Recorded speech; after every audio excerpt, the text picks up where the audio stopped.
So, hello there. Videos are going to work out a bit different this week, and I think this is going to be the schedule at least for next week as well.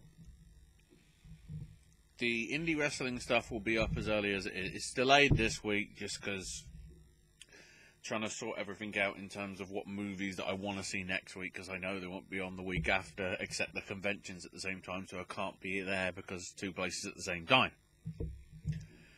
So, the idea is this week and next week, the first one that will be up is the Indy and the UFC one. Covering all that, because I know I'll be able to get that done next week by Wednesday. Okay, there might be less content in terms of like giving you full cards for some of the indie shows, but I will be able to provide you with at least something and, you know, voice some stuff about it. The TV stuff and the news stuff probably may get delayed to later in the week. Certainly next week, my aim will probably be doing the TV recap, possibly like Saturday-ish. I might shoot it Saturday and try and get it over so Owen can put it up either Sunday or Monday. As long as my power and everything and the internet holds out. Just no guarantee.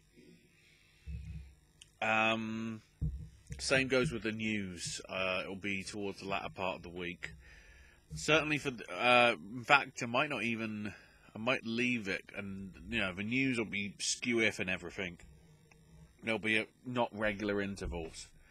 Because this week is going to have 2 weeks of Meltzer's newsletter highlights and everything, rather than leaving it till next week, because I want next week to be shorter, so then if I do have to do it, I'm not going to be absolutely exhausted after getting back from the convention centre. But the first thing I want to do today on this Indian UFC one is vocalise shitty practices in wrestling again, because this started breaking. So I'm filming this sort of Thursday night. So, there was a promotion, in inverted commas, called Bytown Championship Wrestling. It was going to be having its debut show, and it was like,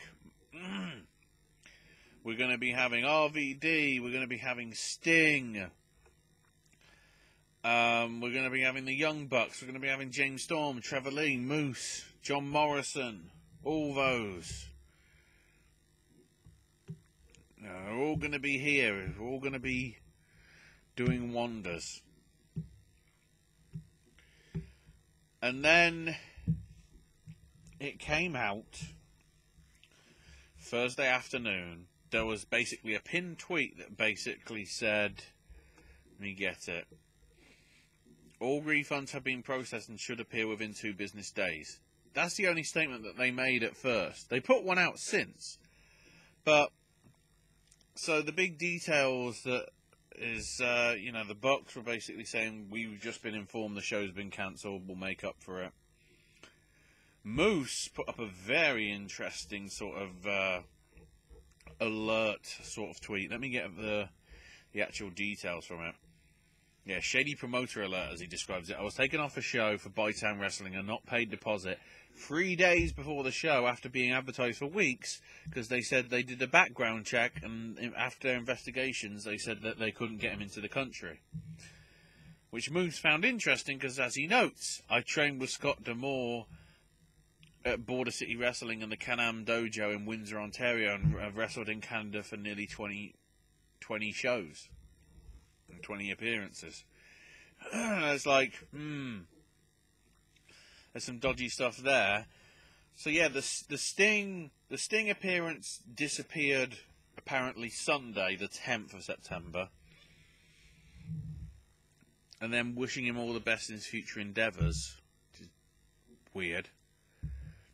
You know, many people had doubts that the show would even be happening because of all the names that they were bringing in and the expense that it would involve in getting fees for obviously talent and travel arrangements and everything. And within the last few days, talent began to contact the promoter about asking for the flights. And in a response to one of the wrestlers, apparently, the promoter apologised for the delay and said he'd become ill. This is from OneWrestling.com. This is the ones that have like the first sort of note about this article happening. And even one talent hadn't even heard from the promoter regarding the show even being cancelled. There was an early warning of this because Powerbomb TV put a tweet out saying, "We've learned that the show will no longer be providing a live stream to us." And, no statement had been put out. This statement is now out. So I'm going to read it sort of in full. Bytown Championship Wrestling's first event is cancelled and is no longer in business.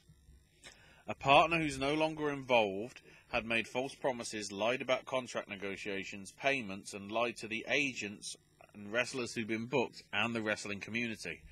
We personally like to apologise to all the people who followed us on social media, along with all those that bought a ticket. The ticket company's been informed and refunds are being processed. Furthermore, we'd like to apologise for anticipating fans who promoted us for something that we haven't delivered on. We'd like to apologise to all the talent as well who've declined other bookings and reserved this date. We understand the level of unprofessionalism shown here, and all wrestlers have been personally contacted or via their agent, which may be. We were aware of scepticism and doubt behind the event that's now proven to be true. We want to apologise for wasting your time. Finally, we'd like to emphasise and make clear that no other wrestling promotion is associated with us. Everything was at the fault of our own company. There's still fantastic local independent promotions in the Ottawa area, such as C4 and Acclaim Pro Wrestling, who have been loyal and delivered on their word. We hope we haven't jeopardised the reputation for those two companies in particular, along with the entire independent wrestling scene in Canada. Thank you, and we apologise. The name that's being bandied around for this shyster is Adrian Matthews. He was doing podcasts aplenty, spreading the word of this show. Everything they're wanting to do, plans for the future down the line. And, whether this is the same person that wrote this comment, because there is no article, there is no sort of, this person wrote this on their Facebook page. I did notice that one person did ask on the 8th of September, so last Thursday, how they could book an arena with all these talents for a first-time show in a 4,000 capacity arena, because I believe it's an ice hockey place. Because there are shots of them apparently looking at the ice hockey stadium, analysing it for the show. And this is the short version, allegedly. We're TV producers who work for HBO and Netflix. We have a passion for wrestling and have been speaking with wrestling contacts we have in order to get help and advice. And then this is the line that I really think is really inconsiderate. England, Japan, and America all have major promotions that they can call their own. I figure it's about time Canada has one too. Yes. It's called Smash Wrestling. It's called Alpha One Wrestling. It's called C4 Wrestling. It's called Destiny. It's called Lucha in the Six. There's plenty of other promotions that are very proud of being Canadian. Hell, Smash is on television in Canada after Impact airs.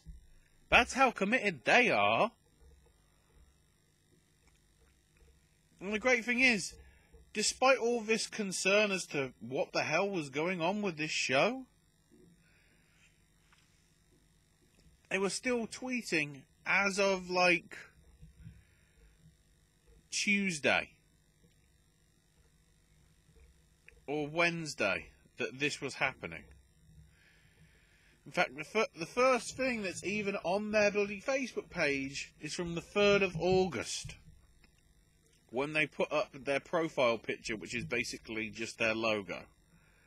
So in the space of 6 weeks, this went from a logo to look at all the talent that we've got to cancelled.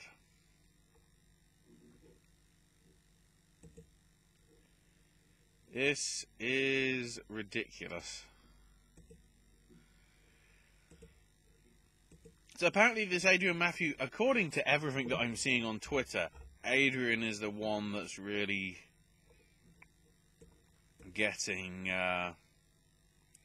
blamed here.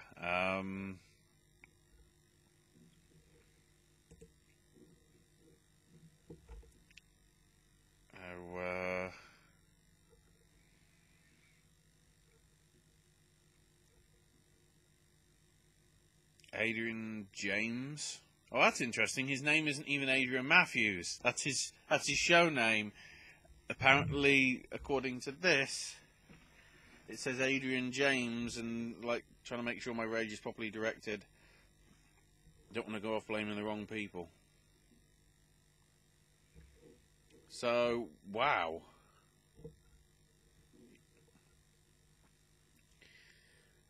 You know, Ethan Page can't wear his tassels because I believe he was going to be teaming up with the Young Bucks, which of course for him would have been ridiculously awesome. Trying to think. I know Evil Uno's making it up by giving people that did have tickets to the thing and have got their refunds some 8x10s that obviously he was going to be selling at the event had he been going. I know Alpha One have said this is, you know, let's make Canadian wrestling great again sort of thing. So they've put up the entirety of their Purge show, all 2 hours of it or so, for free on Alpha One Wrestling's YouTube channel, which from what I remember was a pretty good show, and it's one you might want to check out if you are an indie wrestling fan. So yes, I wanted to put that out there and loudspeak it out.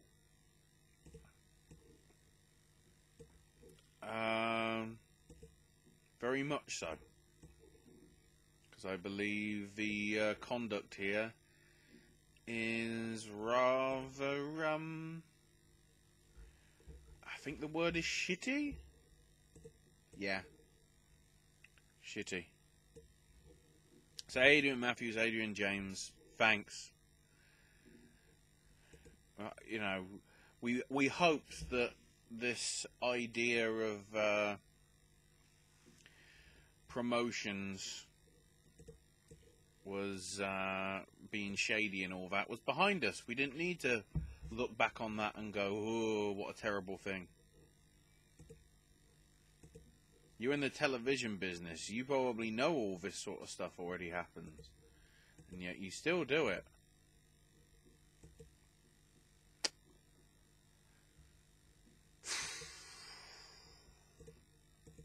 Anyway.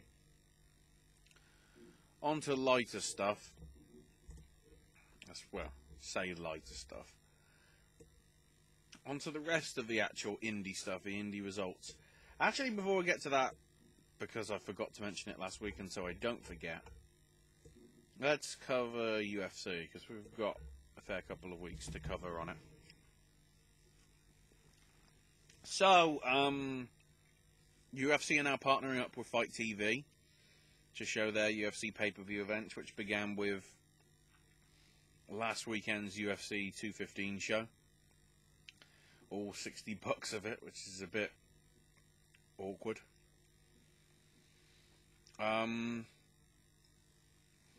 Also,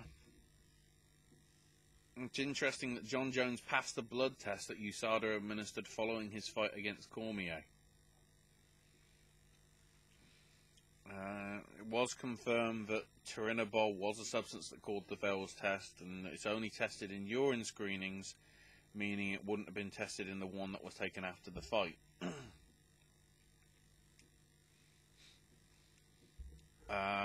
Derek Lewis is partnering the UFC to donate $10,000 to the Hurricane Harvey relief efforts. Obviously, now Irma's affected, and there'll be other stuff happening with that. There might be further bits in the news. Tyron Woodley is considering moving up to middleweight to challenge GSP if he beats Bisping at the show in a couple of months. Overeem and Francis Ngannou seems to be a fight that's going to be happening sooner rather than later.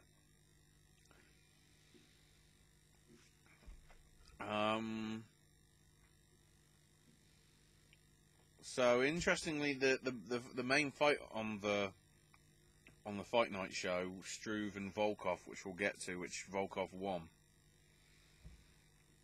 Volkov did talk about how Struve was doing quite a lot of eye pokes, so that's an interesting thing to bring up. Jose Aldo is willing to face anybody at UFC 217 because all he wants to do is fight at the Garden, which, you know, makes sense.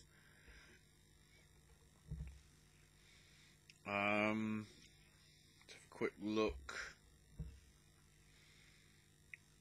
That's changed and everything. So there's another one. Duke Rothfuss, Punk's coach, CM Punk, that is, basically revealed that Punk is now back in training and just awaiting confirmation of when his next fight's going to be.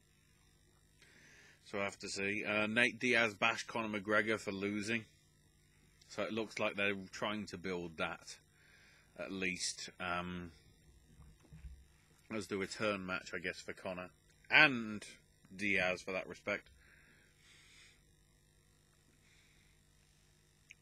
Paige Van Zandt made the decision to move up to the women's flyweight division after passing out multiple times during previous weight cuts to try and get to what the level she was at. So Fabricio Verdum thinks that USADA's drug testing is too strict. Well, that's how you get a clean sport, isn't it? Reebok showed off its new gear. Doesn't look too bad, actually, to be honest. The figures aren't fully out yet, I believe, for the McGregor-Mayweather stuff. It's somewhere in the region of 4 million, I believe, in terms of buys. But certainly over here, it broke pay-per-view records and did more than 1 million in the UK. So certainly there is some sort of record broken. Chris Cyborg has been granted a boxing license by the California State Athletic Commission, so it looks as if Cyborg's going to transition into boxing as well now. It's going to become a thing. All these UFC people are now getting into wrestling or getting into boxing. Who knew? Cowboy Cerrone, Donald Cerrone and Darren Till is currently slated for the main event of UFC Fight Night in Gdansk, Poland, in mid-October.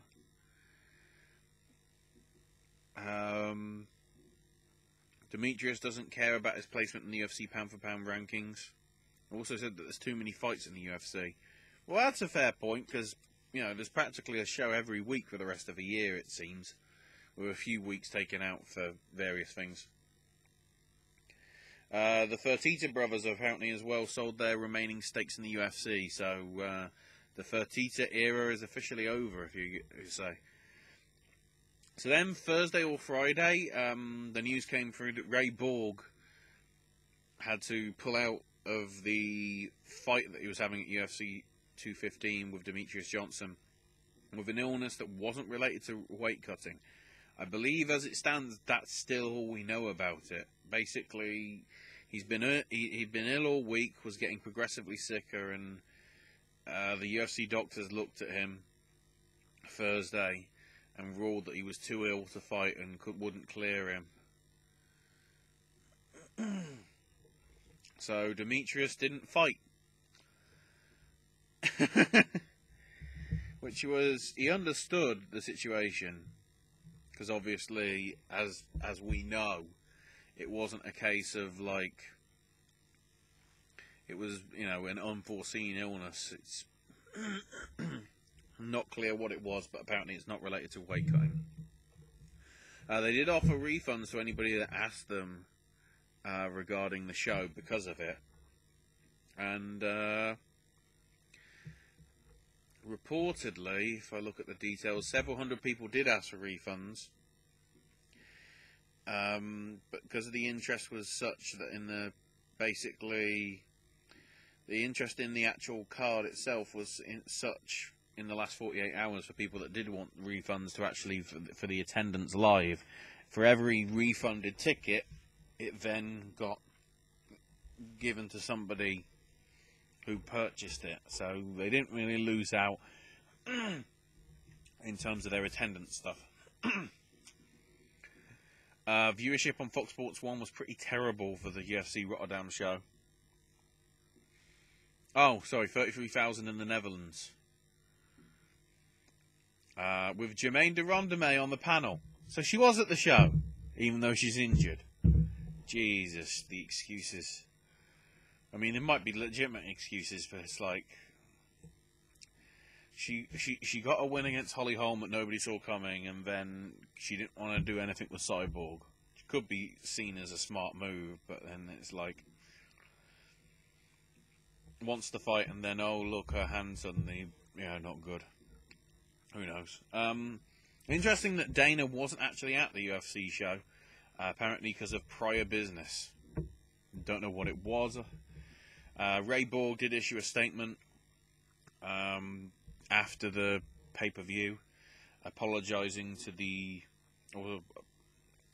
sorry, on the day of the show, apologising to the fans and Demetrius, and is parting ways with his Perfecting Athletes organisation and the nutritionist that he was working with. So clearly,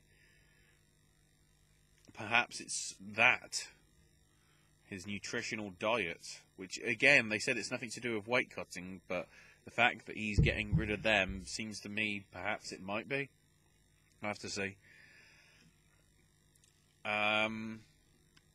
Steven Espinoza said that Showtime will have some interest in a deal with the UFC when their contract with Fox comes up. Just considering how Fox sort of may not be able to afford them anymore, that might be where you're getting your stuff.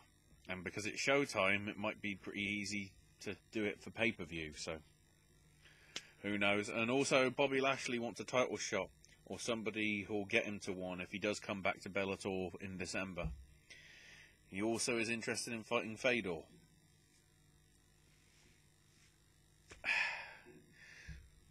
So this is the guy that wants to do both wrestling and MMA still, but they're doing an angle when he's thinking of giving up the wrestling, but then he's going to be at Bound for Glory in a wrestling match. Confused?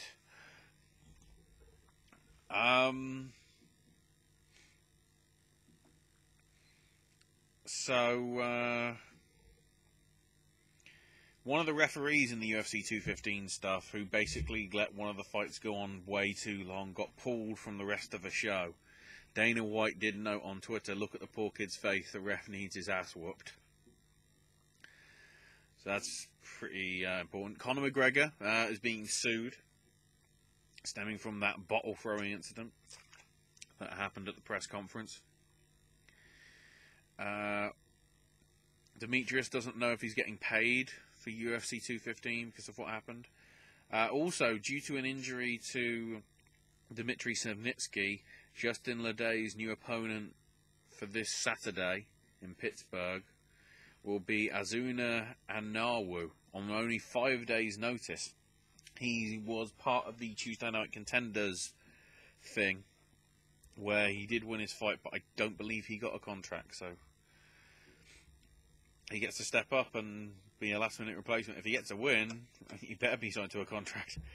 They've now also confirmed that Madison Square Garden isn't just getting the GSP Bisping fight, it's also getting Joanna Jędrzejczyk versus Rose Namajunas for the Spam strawweight, I think, from what I remember. Mickey Gall will also be part of that card.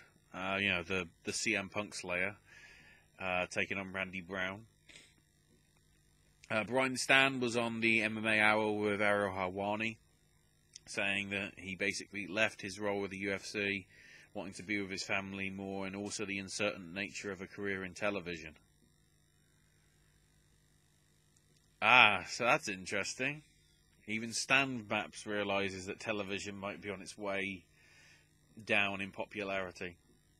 Which is interesting, because I just noticed an IGN article saying that the NBA commissioner wants their matches to be more like Twitch, because nobody's watching it anymore, because the viewership's going down. Interesting. Demetrius has basically hinted that he won't be fighting again until 2018, if the Ray Borg rematch doesn't get set up for the pay-per-view next month, UFC 216. There's certainly a space to do so. And then Tuesday night, just like a few weeks back, came, and it's a positive drugs test for Jon Jones. This time it's the B sample. The B sample has tested positive for a banned substance. They haven't said what it was. You can probably suspect it's turinabol. So he'll be awaiting his punishment now from both USADA and also the California State Athletic Commission, which means that he could be out for anywhere up to 4 years, which is a great comeback from that match against Cormier after being out because of estrogen blockers. And so that, therefore, now that match is being listed as a no contest, and Cormier was offered the chance to have the belt, and he accepted it. And basically, financially, the belt makes a huge difference as opposed to him fighting for a vacant title. So that's why he accepted the offer to be reinstated as the champ. So, you know, it's probably going to be either Alexander Gustafsson or Volkan Ozdemir in with a shout of getting the next title shot. Whether that'll be by the end of the year, whether it'll be early next year, we'll have to wait and see. Michael Bisping thinks that Jon Jones should have a lifetime ban, not just a 2-year ban for that failure. Which I'd say is probably fair. Yeah, the Demetrius Johnson-Ray Borg thing has been rebooked for the October 17th UFC 216 pay-per-view, so it looks like it is on. And also now Thiago Alvarez, who was scheduled to face Mike Perry, is now off the card. Perry will be now facing Alex Reyes. Apparently Thiago's basically been stranded in Florida due to the Hurricane Irma, after siding against leaving early so he could stay with his wife and kid as the storm came in. So, yeah, sort of understandable reason. It's not like, you know, trying to avoid anything.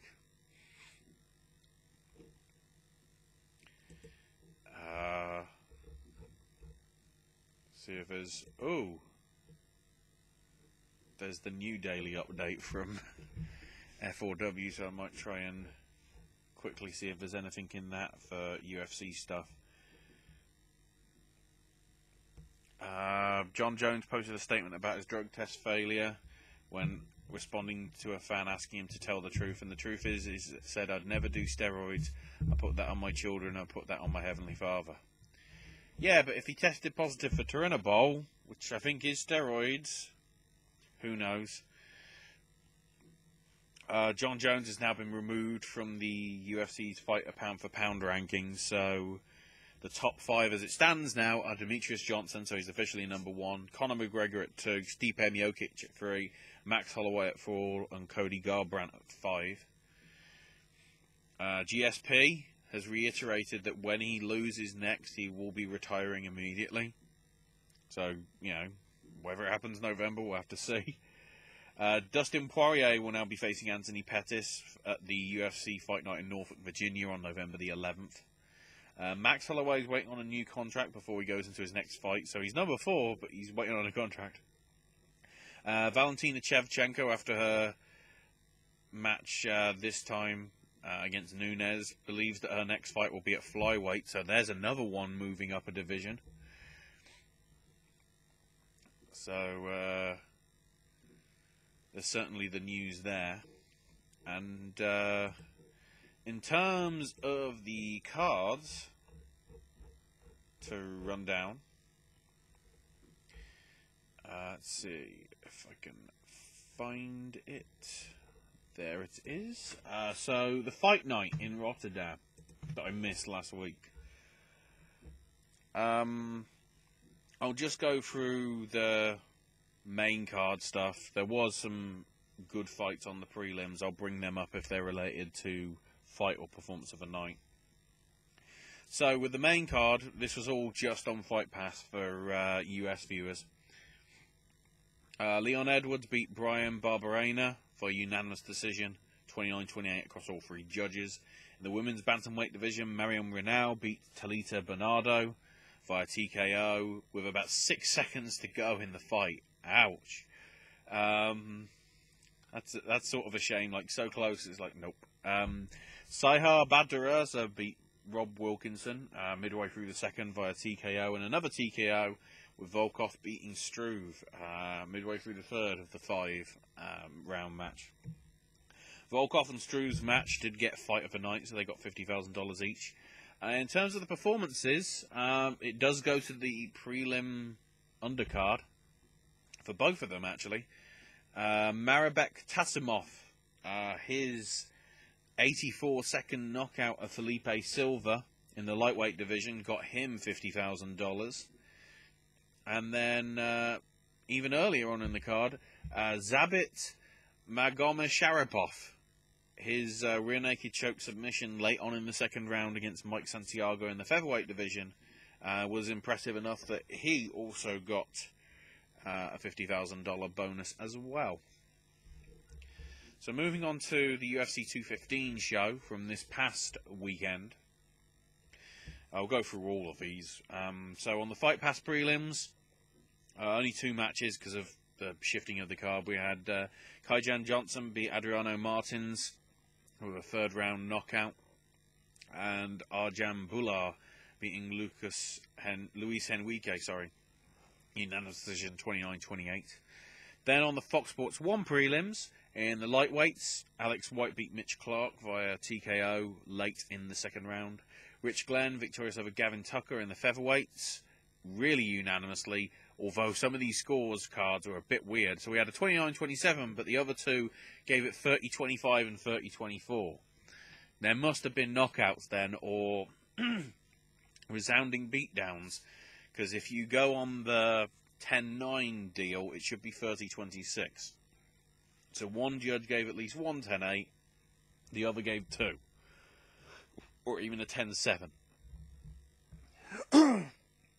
Crazy. And then 2 bantamweight, women's bantamweight matches, which, considering the show was now being main event, by the bantamweight title, you never know. Sarah Moras beat Ashley Evans-Smith with a mid-first round armbar submission. And then another submission as well, with Ketlin Vieira beating Sarah McMahon via an arm triangle choke late on in the second round. So then the main card, in the featherweights, Jeremy Stevens beat Gilbert Melendez pretty resoundingly. 2 judges gave it 30-26, the other 30-25. Gilbert Melendez's leg on social media was really red raw, so it took a pounding. Then in the light heavyweights, Ilia Latifi beat Tyson Pedro, again via unanimous decision, 2 29-28 and a 30-27 in his favour. Henry Cejudo beat Wilson Rice with a TKO only 25 seconds into the second round, so pretty early on in the flyweights. Then the welterweight co-main event, with Rafael Dos Anjos beating Neil Magny with a mid-first round arm triangle choke submission. And then the Amanda Nunes-Valentina Shevchenko match, which was very good, really, considering how, Dana was like, oh, I'll never trust her again. Her and Shevchenko put on a very good match. Shevchenko was apparently disappointed in something, I don't know, because one of the judges gave it 48-47 to her, the other 2 gave it 48-47 to Nunes. That's how close it was. And in most people's opinion that did watch the fight, the odd rounds seemed to go to Nunes, and the even rounds went to Shevchenko. And even when you look at the actual scorecards of the fighters, or from the 3 judges, sorry, all of them had a 38-38 even going into the 5th and final round. So it was that final round that seemingly did the business. The sad thing to note about this, though, the crowd really didn't give a crap about it, apparently. I guess because they wanted to see Demetrius Johnson, and they didn't bother to get a refund. I don't know. But yeah, the crowd weren't happy with it. I don't know why, because it was a very good...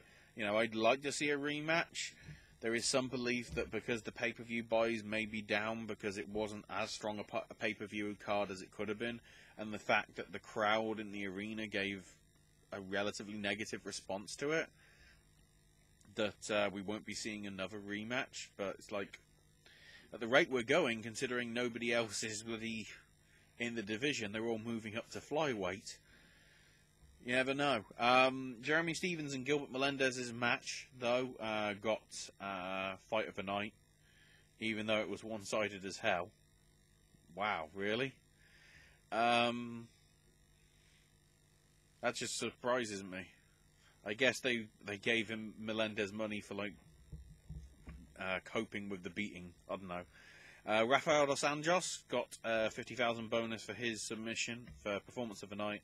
And also Henry Cejudo for his TKO in the second. So all the main card, all the people on the undercard, you don't get nothing apart from what you get for your pay. There you go, I guess.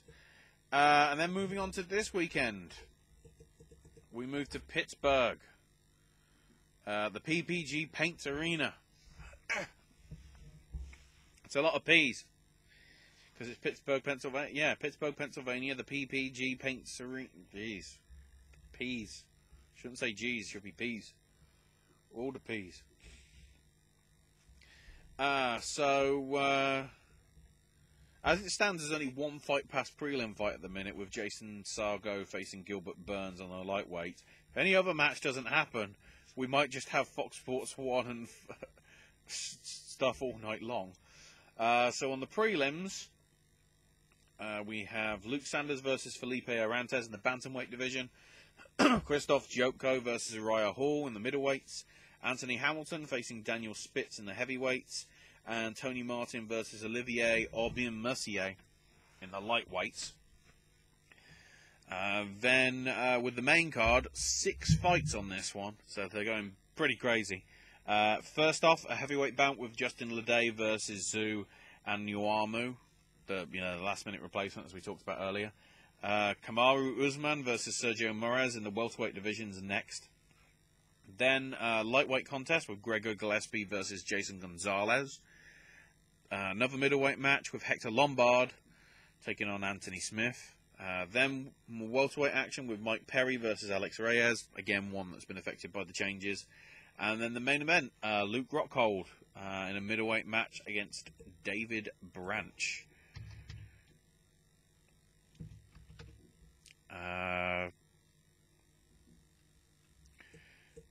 So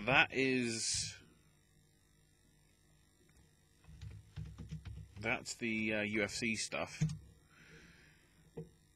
So now I'm trying to get the other, I guess, boxing thing. Supremacy, as it's being labelled. The Alvarez versus Golovkin thing, which I might be able to watch. I better have a quick look. I'm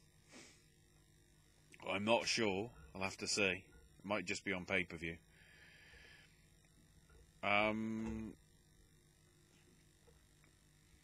So the main card, as it stands, will be Ryan Martin versus Francisco Rojo for the in the lightweight division. Diego De La Hoya, I'm guessing that's Oscar's relation, is it? Diego is the cousin of Oscar, because it's Golden Boy Promotions that are putting it on themselves, so it's makes sense that it would be them, I would argue.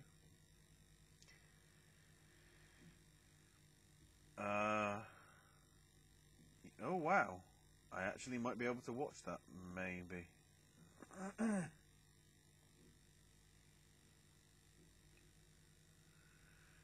Question is, will I be too exhausted to? I'm not sure. We've also got Joseph Diaz versus Rafael Rivera. And then the main event itself, Canelo Alvarez.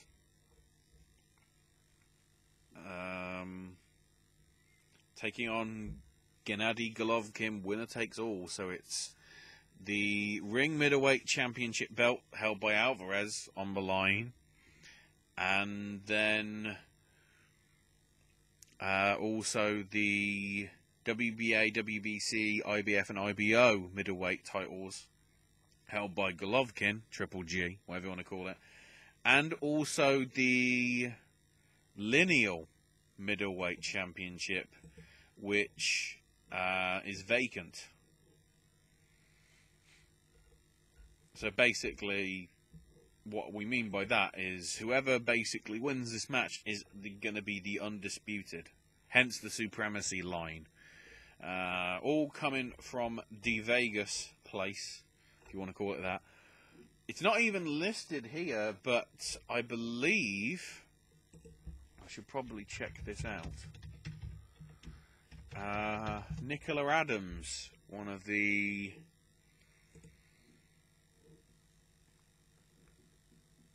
Yeah, one of the big British women, two-time Olympic champion. She is going to be taking on Alexandra Vlach of Hungary on the undercard. So it's not even listed, but yeah, she is going to be fighting on that one as well. So actually now I do have an interest in it, even if it isn't for the main event.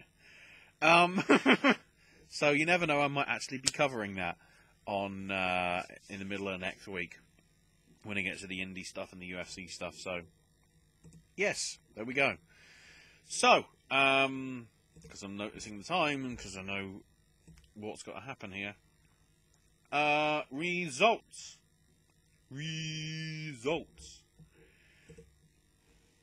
And also, because I haven't got that card, I need the details of that one.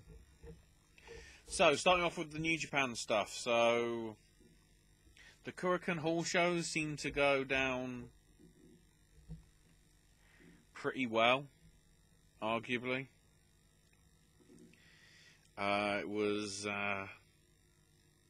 Evil winning,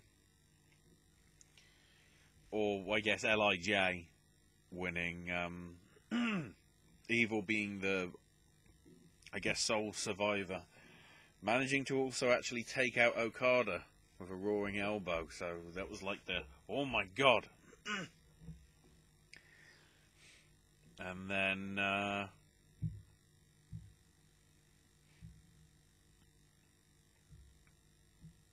Elgin also won, I think, via basically over-the-top elimination in their 5-on-5 thing, with Elgin eliminating Suzuki. So there was your sign.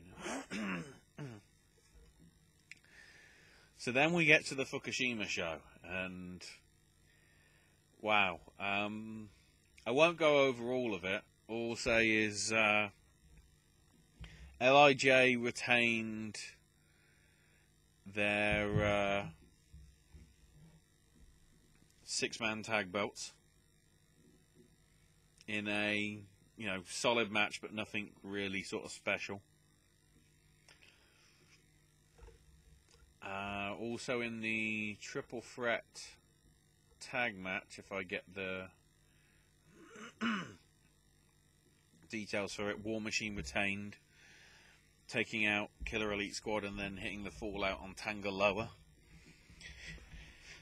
And then the main event, the Lumberjack match between Suzuki and Elgin. An okay match, but for a main event of one of your supposed big shows of the Destruction Tour, pretty terrible. Because every time Elgin would get the advantage, Suzuki Gun would run in and interfere. Every single time.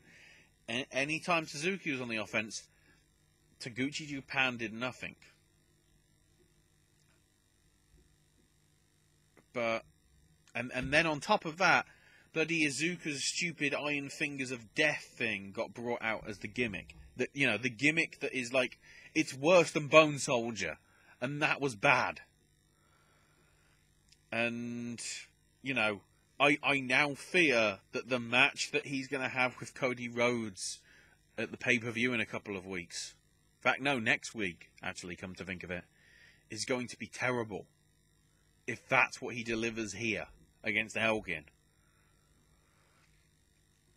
Ugh. And then the great thing is that Suzuki cut a promo saying that he wanted the crowd to respect the king of the wrestling world. If we put on matches like that, no, bugger off.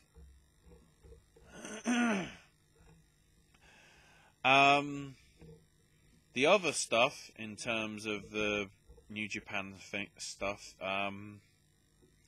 will be this Saturday, the Hiroshima show. It'll be Roppongi Vice's final match as a team. They'll be taking on Chase Owens and Yujiro. That's now, I guess, a big thing. So whether we're going to see the title, well, perhaps some sort of like heel turn there, maybe not, we'll have to see. Taguchi and Ricochet defend the junior tag belts against Kanemaru and Taichi. The three-way happens again with War Machine, Guerrillas of Destiny, and the Killer Elite Squad.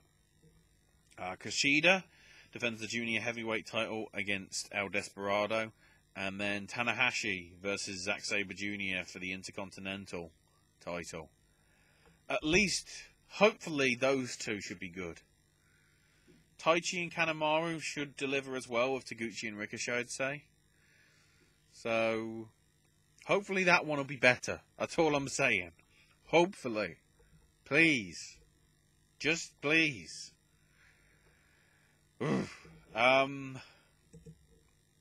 Please. Actually, please. So there's no results from Alpha 1's show. I know they have got a show in a couple of weeks, so we'll run through that next week, actually. Southside Wrestling. I have no results from their Chop Gun show. Their next show is late October, so we'll be talking about them then. So CWF Mid-Atlantics, for the record, we have results from that. Roy Wilkins beat Montana Black. Michael McAllister beat Playboy Bobby Ballantyne. Mike Mars defeated Number Boy. A bit of a weird name. The Dirty Daddy, the Proletariat Boar of Moldova, and Ian Maxwell beat Kane Justice, Ethan Alexander Sharp, and Otto Schwanz by pinfall. The Jason Kincaid retained the Modern Vintage Wrestling title over John Schuyler. Eric Andrews also retained his CWF Worldwide TV title, beating Joshua Cutchell. Logan Easton LaRue retained his PWI International Ultra J title over Tracer X. Then C.W. Anderson and Dane and Zave Dawson beat Chet Sterling and Mecha Mercenary and Aaron Biggs in the six-man tag match. And in the main event, Trevor Lee beat Eric Groyle by submission in 33 minutes. So he makes history, the longest reigning CWF Mid-Atlantic Heavyweight Champion ever. So now we get to the WSU CCW doubleheader, starting off with WSU's show, which is the Queen and King of the Ring tournament. So, Kira Hogan and Brandon Watts beat Raylin and Tim Donst in the first round. Also in the first round, Sue Young and Blackwater beat Willow Nightingale and Anthony Bennett. Pop Culture of Vader Scott and Jason Kay beat Rick Cataldo and Maxwell Jacob Friedman. The big deal here is, towards the end, Penelope Ford came out. Maria Manick's tag partner. Remember, Maria Manick was in a relationship with Maxwell. And Penelope came out to watch her boyfriend compete, which caused Maxwell to basically leave and go to the back with her, and Rick Cataldo was done for. So, that great thing of, like, we're such a great team, it's destiny. Nope. And that'll come back. So, Vader Scott and Jason Cade go on. And Leva Bates and Greg Excellent beat Isla Dawn and Dave Christ. Then we had the tag title match itself. Blonde Ambition of Manick and Ford beating the Sinister Sweethearts of Brittany Blake and Samantha Heights.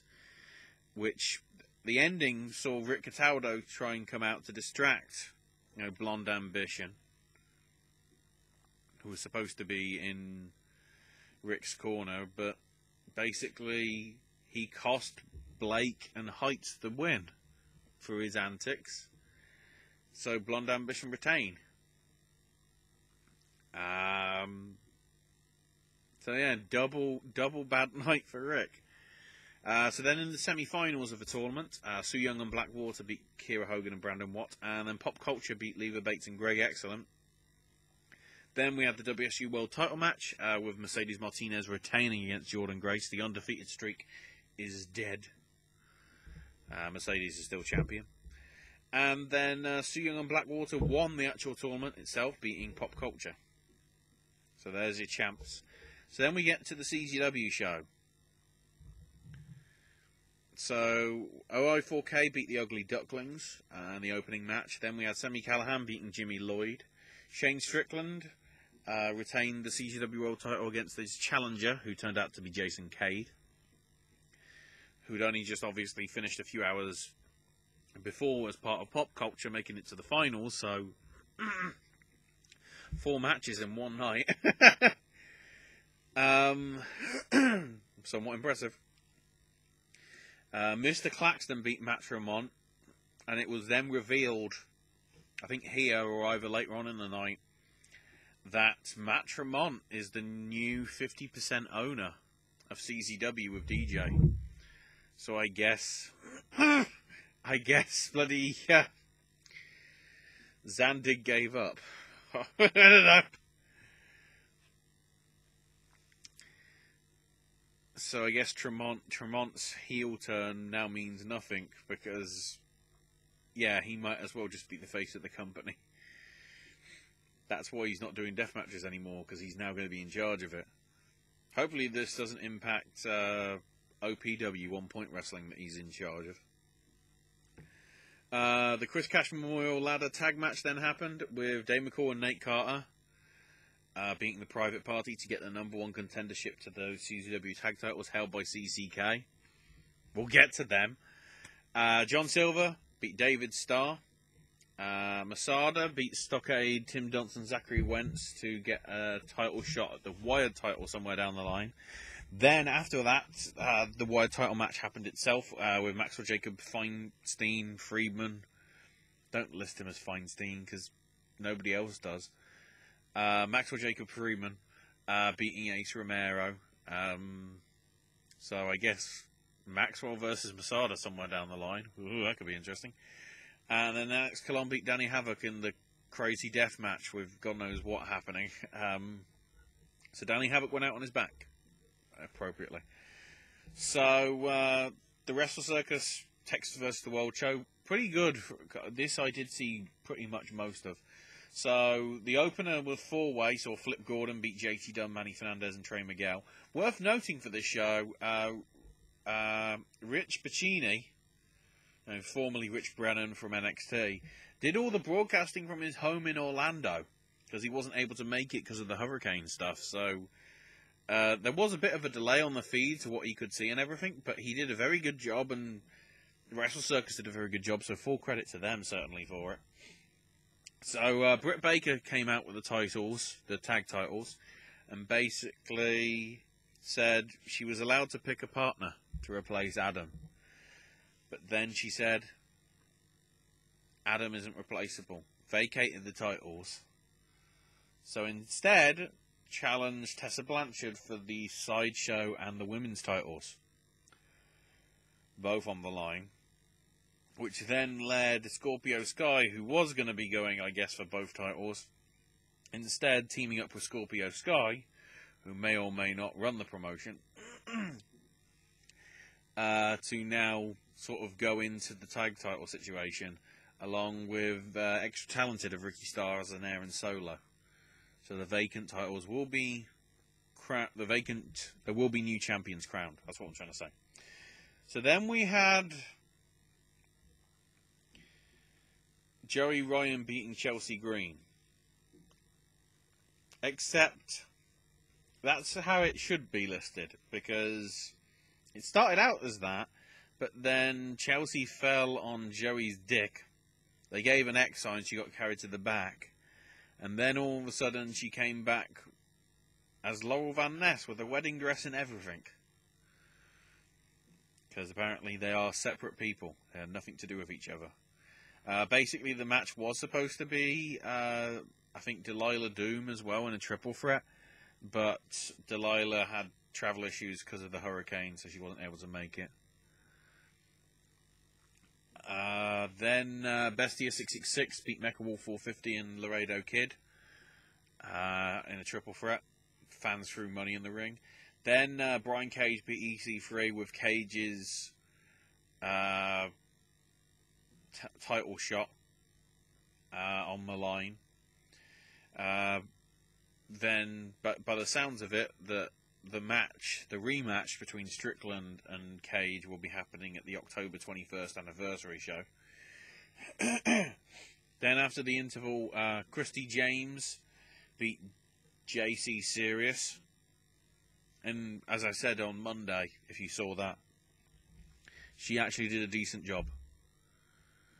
Nothing exceptionally good, but nothing as bad as what got featured on Botchamania with Rachel Ellering, so that understandably happened. So then we had Tessa Blanchard versus Britt Baker. I think it's on YouTube. They put it up for free. Watch it. It is a damn good 15 or so minute match. Fans threw money in the ring after for this one as well. It was really good. So then the Evil Ref came out and called out Jervis, and basically for the anniversary show it's going to be 4-on-4. I think, like, winner has to, or loser leaves, or whatever, I don't know. But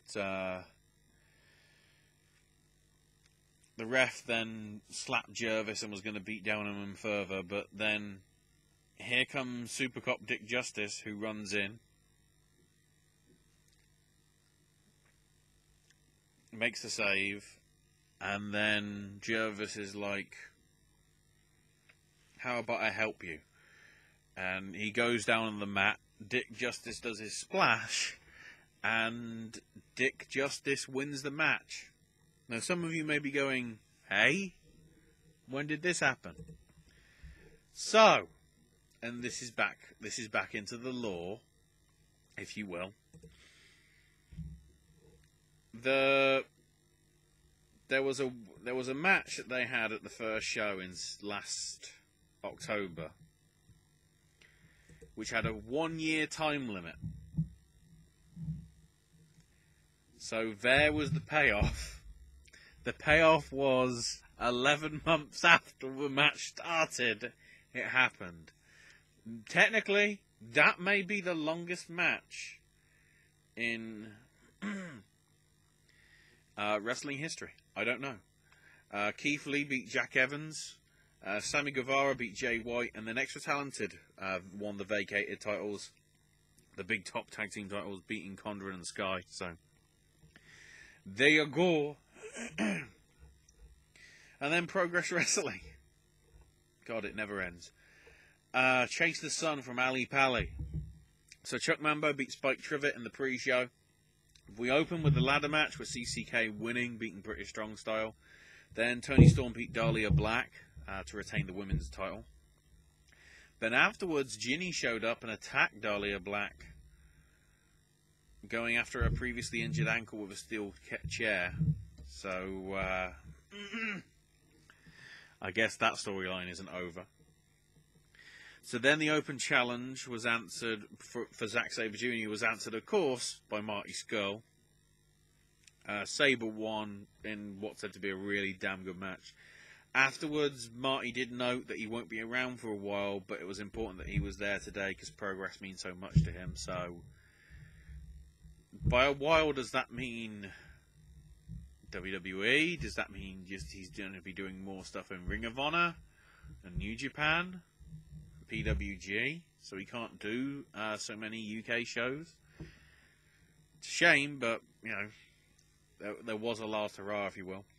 Then in the death match, Jimmy Havoc beat Marta Haskins. Some crazy stuff if you look at their social media, some crazy spots. So then they started with an announcement for the second half from Jim Smallman, saying that on September the 30th, in 2018, it won't be Hello Ali Pally, it'll be Hello Wembley. So yeah, they're running at Wembley Arena. Pretty damn big announcement there, certainly. Walter beat Matt Riddle and Timothy Thatcher to regain the Atlas title in the freeway. But then afterwards, interestingly, Wolfgang showed up, stood face to face with Walter, and tapped his wrist to say, "Time's ticking, it's my time." So looks like that's going to be coming to one of the shows in the upcoming months. Then the number one contenders scramble match. Mark Andrews won it, beating Eddie Dennis, Zach Gibson, James Drake, Flash Morgan Webster, Strangler Davis, Chief Deputy Dunn, Jack Sexsmith. So they teased Flash attacking Mandrews, but he didn't, so, no heel turn. Except then Eddie Dennis beat the crap out of him. So yeah, FSU are DEAD, I guess. And then the main event, the expected thing did happen. Travis Banks is your new Progress World Champion.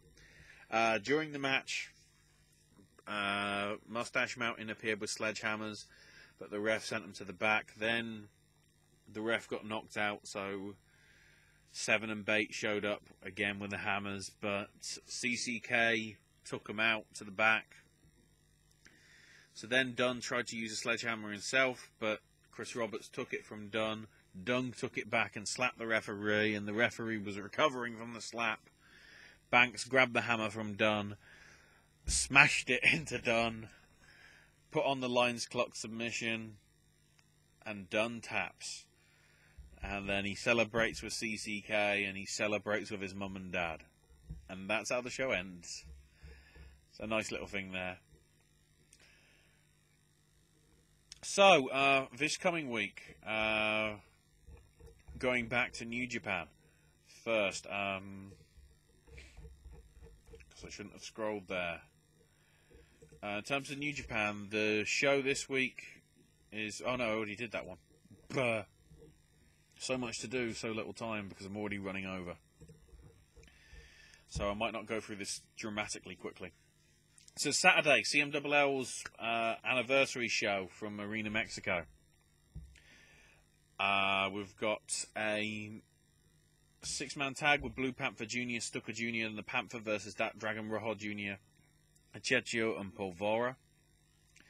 Another 6-man with Diamante Azul, Marco Corleone and Valiente versus Quattreno, Forastillo and Sanson.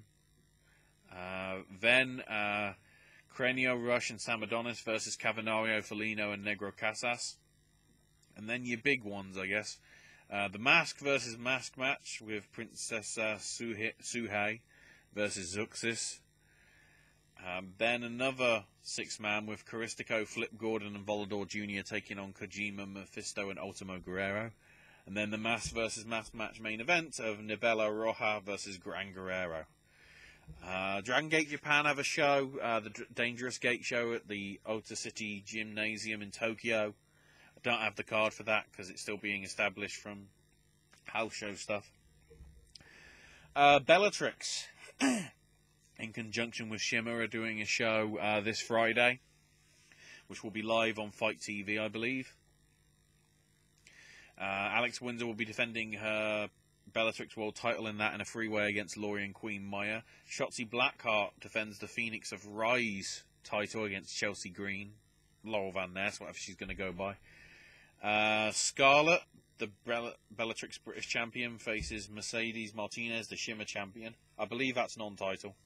We've also got Shax versus Deonna Purrazzo, Violet O'Hara versus Charlie Evans, Jules Malone taking on Dominita. The Knights of Saraya and Nikki Knight taking on Leia, Elise and Innocence. And Jetta versus Amara. Also, Medusa, Alundra Blaze, is going to be there. Rosemary is going to be there. Probably one of the first times you're going to be seeing her since that incident. Also, Dust, Erin Angel and El De Luna are going to be appearing. ICW are going to be having a show in Newcastle this Sunday. The big match is confirmed so far. Johnny Moss versus Lionheart. Wolfgang taking on Kid Fight. Legion of Whiplash, Renfrew and Dante facing the Filthy Generation of Stevie Boy, Lewis Gervin and Aspen Faith. Polo Promotions of Coffee and Jackie Polo take on Bonesaw and Damien Corbin of the Kings of the North. Casey Owens defends the ICW Women's title against Little Miss Roxy. The Marauders put their tag titles on the line against British Strong Style. And Joe Coffey defends the ICW World title against Cassius Ohno. Evolve / WWN have got 2 shows. So ACW American Combat Wrestling have their show on Saturday.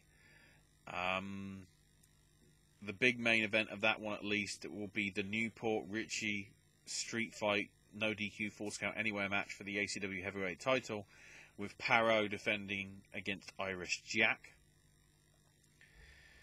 And then the Style Battle will be happening on the Sunday. The 8 competitors this time being AR Fox, Darby Allin, Nathan Cruz, Kai Katana, Ethan Case, Matt Palmer, Leon Ruff, and Saeed Al-Saba. PWX has He Who Cast the First Stone in Shelby, North Carolina. I should mention where the ACW show is in Port Richey, as sort of hinted by the Street Fight. You can find more details on their website, certainly. And the Style Battle was also at Port Richey as well, so both at the same venue. The PWX thing, Shelby, North Carolina. On this one, Anthony Henry defends the PWX heavyweight title against James Drake. Also, Darius Lockhart puts the ITV title up for grabs against Nathan Cruz, among other matches. Smash Wrestling, they've got a show this Thursday with Dalton Castle, Kaito Kiyomiya from Pro Wrestling Noah, Tyson Dukes, Braxton Sutter, and Sebastian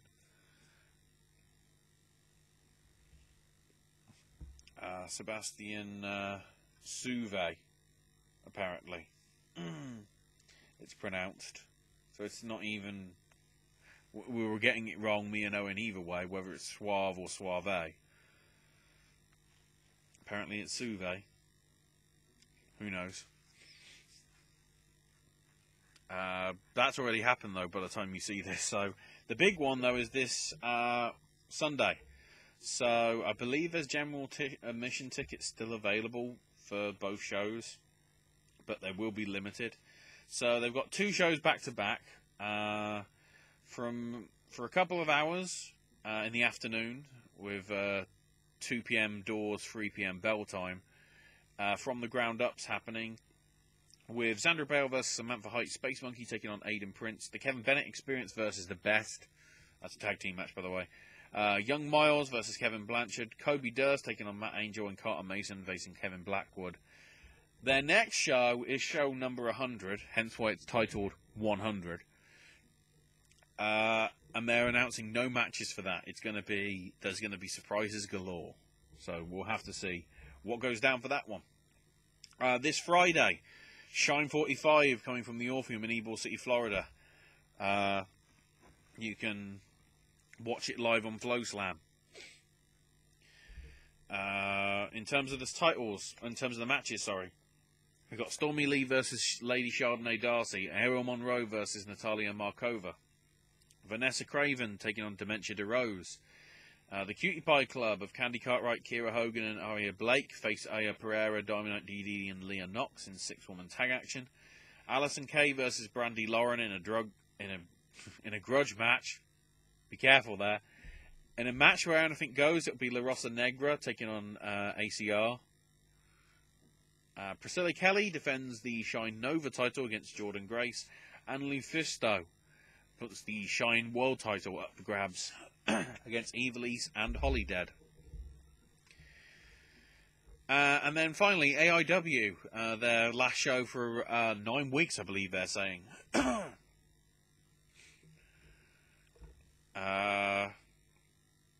Featuring the Iceman Dean Malenko as well, which is a nice little touch. He'll be making an appearance. He's also doing a seminar as well. And currently acting as agent and producer. Hell, it was on TV this past weekend. So that show's coming up today, Friday, because I'm guessing this will be up Friday. Some tickets are still available for it. There are fewer surprises though, so they probably you will be running short. Because it's the last show for 9 weeks, they are going to be sort of doing some matches which they aren't going to be revealing, or people coming in, I guess. So the matches we do know, there's a 5-on-5 tag with Laredo Kid, Matt Cross, Ethan Page, Gringo Loco, and DJ Z taking on Trey Lamar, Joshua Bishop, Chase Oliver, Garrison King, and AJ Gray. Britt Baker one-on-one with Faye Jackson. Frankie Flynn taking on PB Smooth. Dominic Guarini versus Tom Lawler will be going down. The filthy one, of course. Sanjay Dutt takes on Joey Janela for Janela's ARW Intense title. The tag belts are also up for big grabs as To Infinity and Beyond defend against Colt Cabana and Grado. That'd be interesting title change. And Tim Donst puts the Absolute title up for grabs against Lewis Linden and the Hot Sauce Tracy Williams.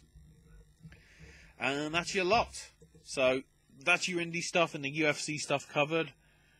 Next set of videos will either be general news recap and other stuff and discussion, which I'll be mentioning the Bytown Wrestling stuff again, because I believe that needs to be sort of vocalized and made clear that some shitty shenanigans have been going on there. And then also TV, which will be super bumper. There will be 2 episodes of Impact because of the way I'm going to be doing it for next week, along with WCPW, Ring of Honor, SmackDown, 205 Live, NXT, Lucha Underground, all that, especially as we gear up into the crazy 4 weeks of Lucha Underground coming up in 2 weeks. So, that's your lot. I've run over with this video. It's going to take too long to get to Owen to be up in time for whenever this was supposed to be up. I'll see you next time, everybody.